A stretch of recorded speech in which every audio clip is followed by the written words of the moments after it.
So what you heard was that, yeah, I've done 3 startups. Well, what you didn't hear that, one of them failed and failed miserably.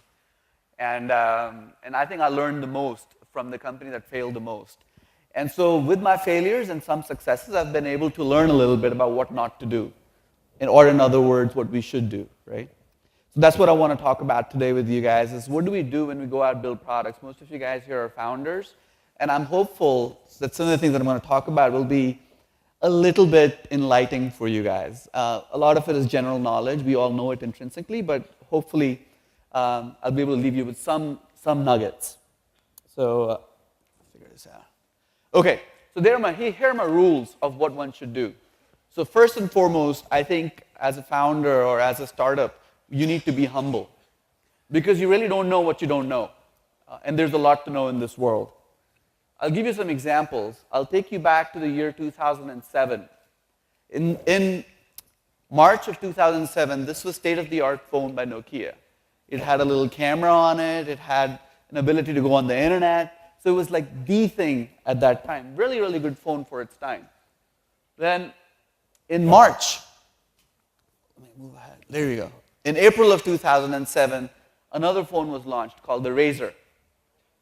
Any of you guys remember the Razr? It was a slick, very slim, maybe like 8 mm thick phone, very nice colors and so on and so forth.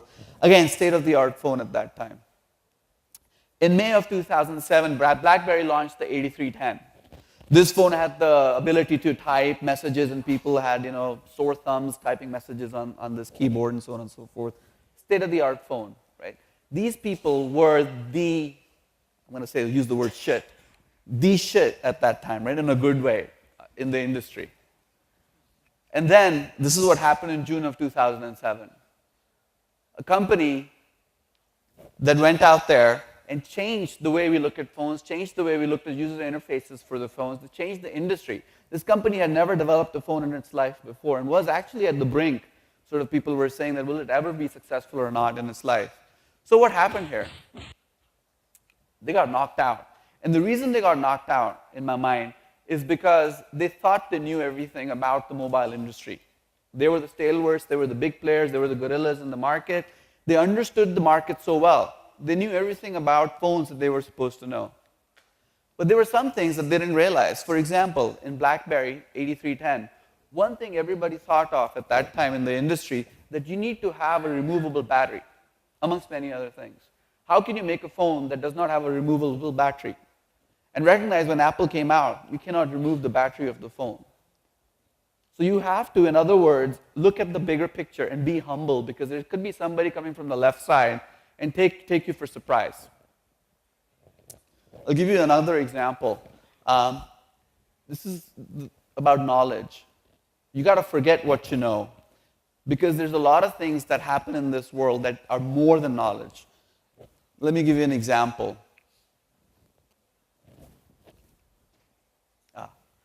So imagine if you are a company that makes instruments that cut down trees. And if you think of somebody who's for example, you're an axe maker, for example. And somebody says, hey, I need the best instrument in the world that can cut down trees. What would you do as a company? If you were an axe-making company, you would look at making the axe maybe a little lighter. You would look at balancing the axe better. You would look at sharpening the axe more, right? Those are the kind of things you will think of, right? Because you're the axe maker. But that's a limiting factor. That's knowledge speaking. That's not imagination speaking. So you got to forget what you know, because there could be somebody. Okay. Okay, good. Thanks. Because there could be somebody right around the corner making this thing called chainsaw. Right? So knowledge, in my opinion, is a limiting factor. This man over here that everybody knows said, imagination is more important than knowledge. For knowledge is limited to all we know and understand, while imagination embraces the entire world and all there ever will be to know and understand. So knowledge is not good. And the people who will be successful, in my opinion, the illiterate of the 2001st century will not be those who cannot read and write, but those who cannot learn, unlearn, and then relearn. So it's very important to forget what you really know and look at the larger picture, imagine the possibilities, and then figure out what you want to do. The third aspect that I want to talk about is you got to think big. You cannot think in incremental steps. You have to look at the larger picture. Some people call them moonshots. You got to look at it in a big way, and I'll give you another example of what I mean here. This is 1963. I wasn't born then, so I don't know, some of you guys would have been. But this was state of the art at that time in India, right? Ambassador car was launched. It was the car to drive, right? Everybody who was a politician or anybody who wanted to know anything about, pretend that they were there, drove this car. 1969, first Rajdhani Express was also launched, right? This is the fast-speed train in India, right? Lambretta scooter, again, 1969. This is state of the art of transportation at that time. And in the same year, we also sent the man to the moon. You gotta think big. You cannot think in incremental steps. You have to look at the larger picture. And everything that we do is possible. There's nothing known as impossible. So look at large steps, look at the larger picture, not incrementally improving what already exists. Fourth point I want to make is take risks. I think this is something very important for India. I was surprised to hear today 3,000 startups in India. I think there was a study that somebody had done last year. Bala, how many startups did we say early stage last year? I think there were 600 early stage startups. So we made incredible progress. But if you go ask anybody, I run a technology center here in India, and most people I talk to, right, they're very afraid to go out there and do their own thing. Because the social structure that we live in, whether it be our parents, whether it be the education system, whether it be their own innate desires, don't allow these people to go out there and take risks. So my answer is think beyond corporate jobs, right? We have to look at creating jobs. Crawl, walk, run on the road that's less traveled. Not just take the road less traveled, just go for it. Here's somebody who started learning Mandarin, right, at the age of 20-something, which is a very difficult language to learn. And he says, unless you are breaking stuff, you're not moving fast enough. So how do you know you're taking risks? I think you know you're taking risks when you start breaking things, when things don't go the right way. That's when you know you're taking risks. Otherwise, you're still in your comfort zone. You're still within the boundaries of what you think is possible. You got to go beyond that. Fifth rule that I have is you got to simplify everything. We live in a very, very complex world, and as engineers, I'm an engineer, most of us make things more complex than making them simple. I had a person from Facebook, I think his name is Chamath, who's left Facebook since one of the founders of Facebook come and talk to us at my company. And he said there are two kinds of people in this world. The one kind of people are people who simplify things. The other kind of people are who make simple things complex. They complexify things.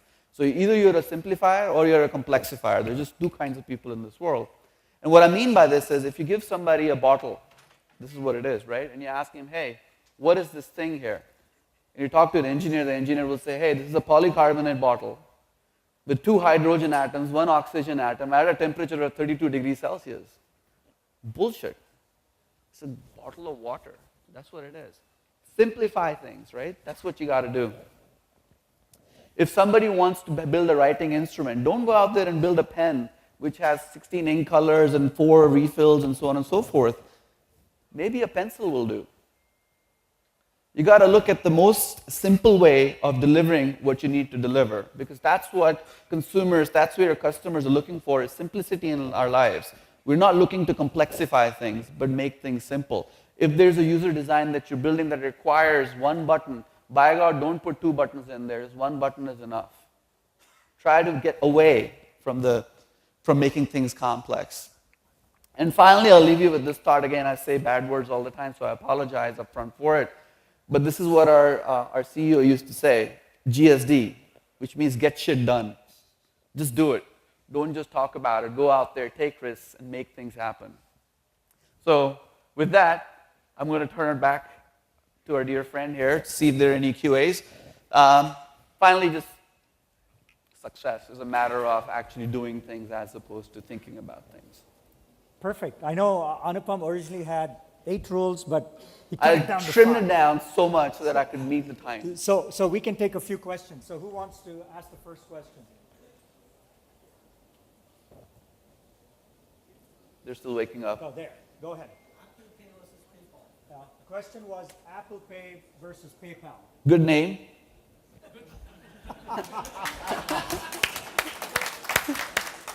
What do you want to know about it? How Apple Pay works, or what is the difference? What is your question? Pardon me? About what, Apple Pay or PayPal? Well, I think it's very simple. What Apple Pay is doing is relying on the current networks and making it simple for the user to use, right? What you do is you still rely on the Visas and the MasterCards and American Express to clear your transactions. You're not doing anything new outside of the very front end, which is making that user experience simple. Now recognize Apple with its iPhones owns 11% of the entire mobile market in the world, 11%, right? Everything else is outside of that 11%. And that 11% is very concentrated in the United States. The rest of the world is much bigger. So I feel you need to have a ubiquitous solution. You can't have a solution that is very focused on a particular device or a particular way of doing things. And it's a good product. It's a great product. I think we need to, as PayPal and or any other payments company, we need to look and learn from it and figure out how we're going to do a better job than what they're doing. More seamless. You'll disappear. No friction. Great. Question back there. Is there a microphone we can get over there? Yeah. Hi. The question was, with a startup like PayPal that grew the way it did, how do you, managing the India Center, how do you balance between retaining entrepreneurial spirit within your employees versus losing them to a startup? So I think the question is, how do you retain good employees rather than having them lose to startups? I don't think you're losing them to startups. I think somebody this morning actually said 9 out of 10 startups fail, right? I don't want any of you guys to fail. Don't get me wrong. So the idea is, hey, we have actually set up an incubation center called Start Tank at PayPal, where we incubate companies. It's a 1-year-long program where you can apply and you can get in, and we support you, we guide you, even provide you funding for you to learn and understand how entrepreneurship works. The intent is, hey, if it doesn't work out for you, that's fine. You have a place to come back to as a company. As a corporate, it's very important for me to have people who have that entrepreneurial spirit, people who want to go out there and take risks and go out there and use it as your own sort of company, as opposed to an employee who thinks it's a 9-to-5 job and I'm going to go home after that. So it's a great thing for corporates, I feel. It's a great thing for the ecosystem in India. We should not shy away from it, but embrace it, and that's what we're doing at PayPal. Okay. A question up here? Yeah, go ahead, shout it out. Highlight your journey from failure to success. When I get successful, I'll let you know. I did my first startup in India in 2000. We raised about $30 million in India at that time, and I sold the company in 2006. At that point, I thought, I was God's gift to earth, that I knew everything there was to know about startups, and everything I would touch would turn into gold. And that's the first rule, be humble. I was not. And I did my second subsequent startup with a company called Volvo out of Sweden. It was a joint venture between them and myself. And within the first year, I lost every single penny I had made in my first startup. I lost my house, I went bankrupt, I was living in the US at that time. And everything that I owned and everything, so as a startup, who do you go for money, right? Seed capital.